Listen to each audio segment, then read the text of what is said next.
Shalom, welcome. I'm Pastor Ruth. I'm so pleased you joined me today. We're going to continue on with our series on man and woman, Ish and Ishah. So what we're doing, first of all, I want to tell you the name of my program. It's River of Life Hebrew Studies. And what we do is we take Hebrew words and maybe the root of the word, or we take the words apart and look at each letter. So that's really what we're doing today. We're taking the words apart of Ish and Ishah and looking at what is similar in the names and what are unique to the names. So we're going to continue on this series of the letter that is unique to woman. Ish and Ishah. Ish has the yud in it that's unique, and Ishah has the hey in it, the H in it that is unique. Okay, so the hey in Ishah is the symbol of divinity and gentility. The soft sound of the hey is to illustrate the characteristics, the distinct characteristics of femininity, of being a woman, and of being gentle and being chaste. You know, the Lord wants gentleness and He wants purity. And He wants to display that beauty before the world. And it's something to behold. I think it's something of God that is so much who He is, and it's just displaying something of God that's unique and special in women. So the unique letter of Hey placed in Ishah at creation, God was saying woman was part of the covenant. The Hey, remember, that letter, that H, that letter, Hey, was added to Sarah's name along with Abraham's name. Abram became Abraham, and Sarai became Sarah. So that H, that Hey, was added to those names at the covenant. So God was saying right there at the beginning, when He named Ishah with that H, with that Hey in it, that she was going to be part of the covenant also. It wasn't just going to be Abraham, because Abraham could not have a baby by himself. He could not. He needed his wife, Sarah, to have that covenant fulfilled in Isaac being born. So that is an important thing to think about, that God did that right at the beginning. So before God ordained that Sarah's name would be changed, Sarai to Sarah, that would be changed, she was barren when she was Sarai. She wasn't barren after the Hey was added. She became pregnant. And so God put her in a position there at that time of covenant for her to fulfill what God had her to do. After she had the Hey added to her name, there was an increase. There was an increase in her connection with the Divine One, blessed be His name.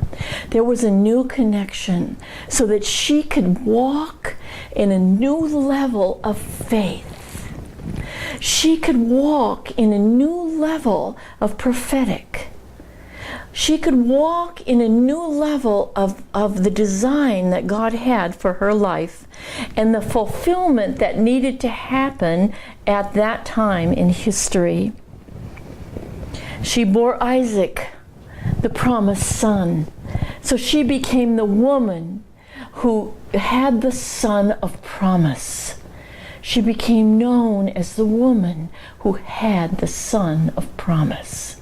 She was a great matriarch of Israel, and she was given part of God's name.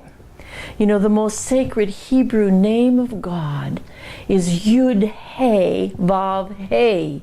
There are two Yuds, and that's Yahweh, or some say Jehovah. So Yahweh had Yud Hey Vav Hey, two Heys.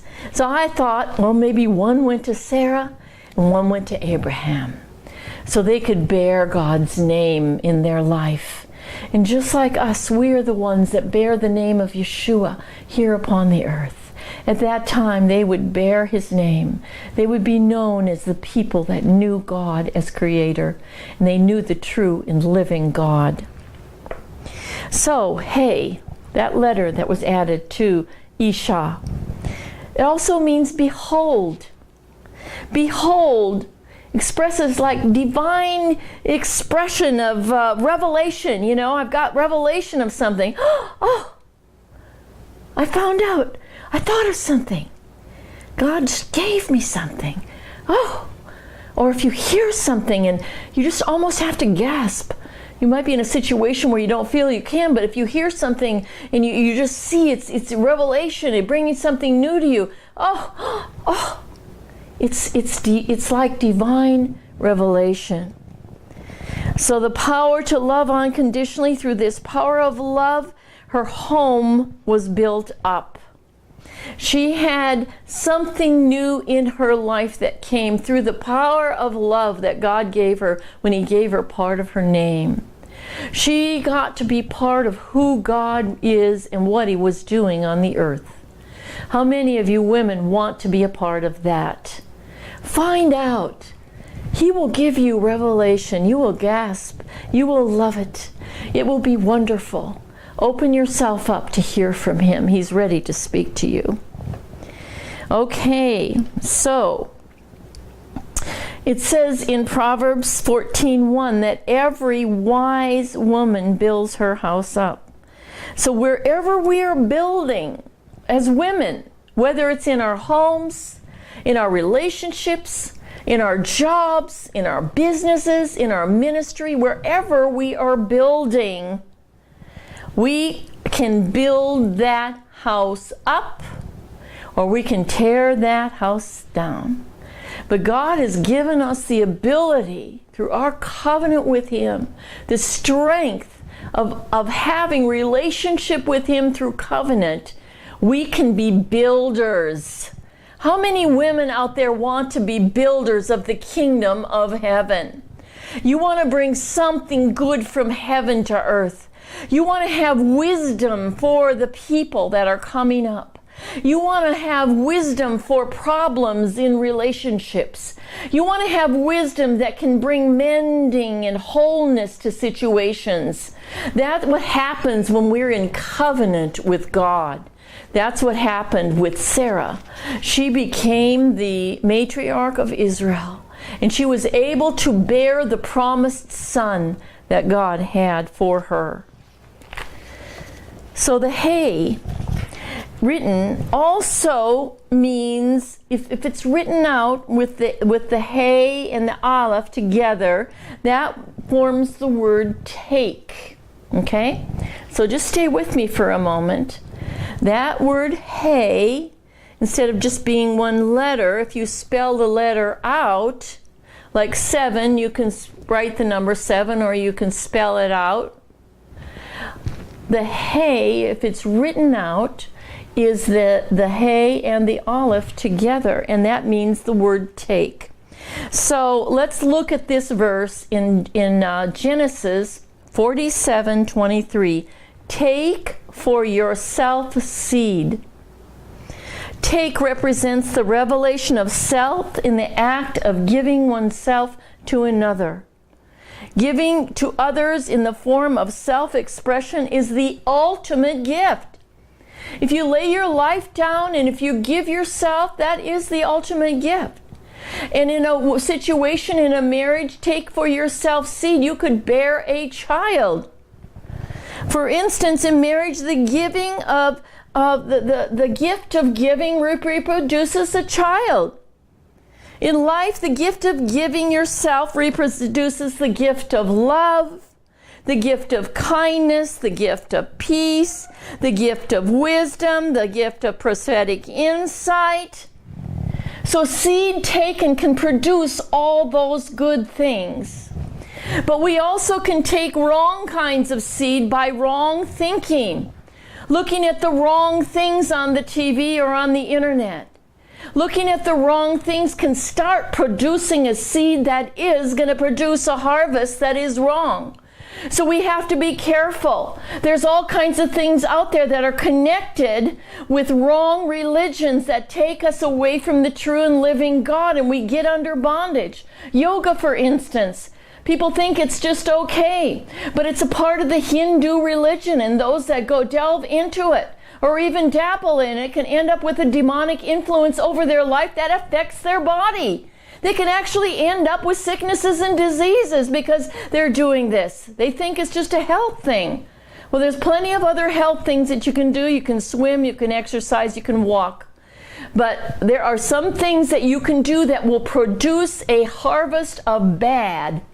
So we have to be careful about what kind of seed we take in, what kind of thoughts we think, what kind of books we read, what kind of people we talk to, and what kind of people we allow in our lives. Am I talking to you today? Something can be growing inside of you by something you've taken in that's wrong. But I talked first of all about the good that can come when we sow good seeds. Seeds that will produce a harvest that we cannot believe. You just give some time to your children or time to your relationship with your husband and just look at what a beautiful harvest you are eventually going to have. The Hey is the 5th letter of the Hebrew alphabet, so it represents the number 5. So just think of the 5 fingers of the hand, and then think of the 5 books of Moses, and light spoken 5 times on the first day of creation. The 5 levels of redemption in Exodus 6 through 8, the 5-fold ministry. It's really interesting to think about all of those 5s. But one of the 5s I want to look at right now is the 5th time light was spoken at creation. Genesis 1:5. And God called the light day, and the darkness he called night, and there was evening and there was morning, one day.